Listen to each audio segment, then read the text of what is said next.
صلی اللہ تعالی علیہ وآلہ وسلم صلو علی الحبیب صلی اللہ تعالی علیہ وسلم۔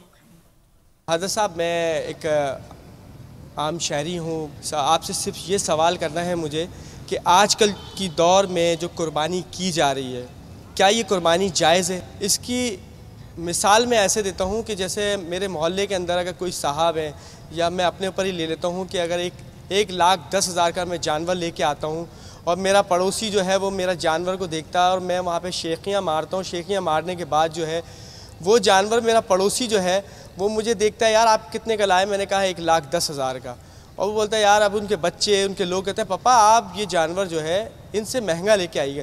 تو مجھے سوال آپ سے یہ ہے کہ کیا یہ قربانی جائز ہے؟ قربانی تو 112% جائز ہے۔ ہاں شیخیاں مارنا، اب وہ شیخی کس ٹائپ کی ماری اسی پر حکم ہوگا۔ تو شیخی مارنا جو ہے وہ اپنی جگہ پر ہے کہ یہ شیخی اس کو نہ مارنی چاہیے۔ اب وہ ریاکارانہ شیخی ہے تو پھر گناہ گار بھی ہوگا، ریا والی شیخی ہے تو۔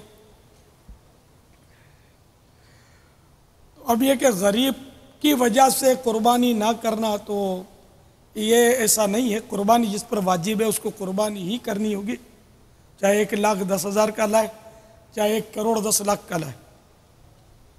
کیا ابھی حدیث شریف سنائی گئی تھی کہ جو روپیہ عید کے دن قربانی میں خرچ کیا گیا، 10 ذی الحجہ کو جو روپیہ قربانی میں خرچ کیا گیا اس سے بہتر کوئی روپیہ نہیں ہے، یعنی کہ اتنا بڑا ثواب ہے قربانی میں، تو اس لیے وہ خون بہانا اپنی جگہ پر ہے۔ اچھا اللہ نے آپ کو دیا ٹھیک ہے، وہ 1,10,000 کا لیا، اس میں سے بالکل کم نہ کریں کہ بھئی 1,09,000 کا لیا اور 1,000 اس کو دے دیا، نہیں 2,000 اور ڈال کر 1,12,000 کر لیں 12ویں شریف کے، اور کچھ نہ کچھ اللہ نے آپ کو دیا، جب اتنی بڑی رقم کا لیا غریب سے ہمدردی ہے تو تھوڑا بہت اس غریب کو بھی بیچارے کو دے دے، اس میں سے بچا کر۔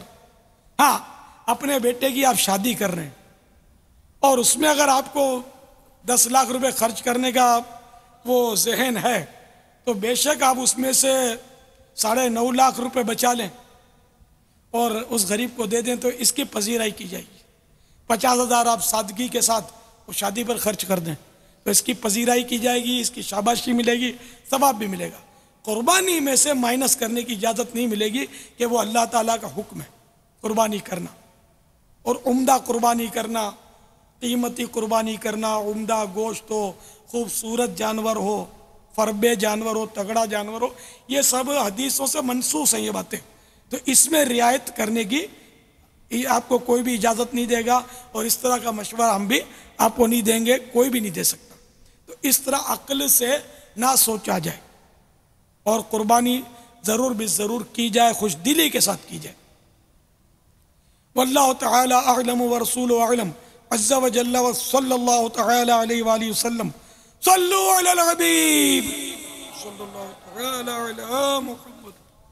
میرا نام سکندر علی غوری ہے، میں بھاولپور سے بلانگ کرتا ہوں۔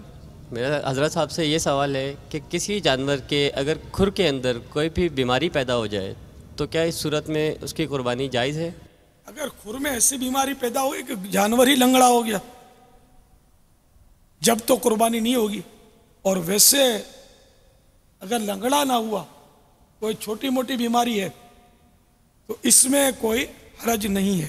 معمولی ہے وہ جیسے کان چرا ہوا ہے یا معمولی کوئی زخم ہے اس کو، یا کھر میں کوئی ایسی معمولی سی تکلیف ہے کہ جو لنگڑا پن میں اس کو نہیں لے گئی، چھوٹی چھوٹی تکلیفیں، سینگ کا کوئی کونا ٹوٹ گیا ہے، اس طرح کے عیوب سے، اس طرح کے نقائص اور خامیوں سے قربانی میں کراہت آتی ہے، گناہ نہیں ہے، قربانی جائز ہو جائے گی۔ واللہ تعالی اعلم ورسول اعلم عز وجل وصلی اللہ تعالی علیہ وآلہ وسلم صلو علی الحبیب صلی اللہ تعالی علی محمد۔ السلام علیکم۔ وعلیکم السلام۔ میرا مولانا صاحب سے یہ سوال ہے کہ یہ مارکیٹ میں بکرے جو ہیں 18,000 25,000 یا اس سے زائد قیمت کے ہیں، قربانی جو ہے ایک شرعی فریضہ ہے اور ہر آدمی کا دل چاہتا ہے کہ ہم قربانی جو ہے اچھے سے اچھا جانور خریدیں، لیکن یہاں مارکیٹ میں اندازہ ہو رہا ہے کہ ہلکا سے ہلکا جو بکرا ہے وہ 18,000 20,000 سے کم نہیں ہے۔ ان حالات میں کیا جائز ہے ہمارے لیے کہ ہم چاہتے ہوئے بھی قربانی نہیں کر سکتے؟ جو قیمتیں بتا رہے ہیں وہ ہماری یعنی کہ پہنچ سے ایک طرح سے باہر ہیں. اس سلسلے میں آپ سے گزارش ہے کوئی ہماری رہنمائی کریں. اب یہ مٹن ہی کھانا ہے, مٹن کی چاپیں کھانی ہے تو پھر مجبوری ہے, ورنہ آپ اونٹ میں حصہ لے لیں, بھینس میں حصہ لے لیں, کوئی بھی 7 حصے والا جو جانور ہے اس میں حصہ ڈال دے, وہ سستا ہو جائے گا. اجتماعی قربانی مل کر گھر کے افراد یا پڑوسی دوست احباب مل کر ایک بڑا جانور لے لیں تو وہ سستا پڑے گا, تو شاید 2 3 4 5 ہزار میں آپ کو حصہ مل جائے گا. تو قربانی بہرحال کرنی ہے, جائز بھی ہے, اور اگر شرعاً آپ پر واجب ہے تو پھر تو کرنی ہی کرنی ہے, نہیں کریں گے تو گناہ گار ہوں گے. 25,000 اور 18,000 والا جانور کرنا ہی ضروری نہیں ہے, قربانی واجب ہے, شرائط پہ پورا اترتا ہو ایسا بڑا جانور لے کر حصہ ڈال کر آپ کو قربانی مل جل کے کر لیں, اللہ قبول فرمائے. واللہ تعالی اعلم ورسولہ اعلم عز وجل وصلی اللہ تعالی علیہ وآلہ وسلم.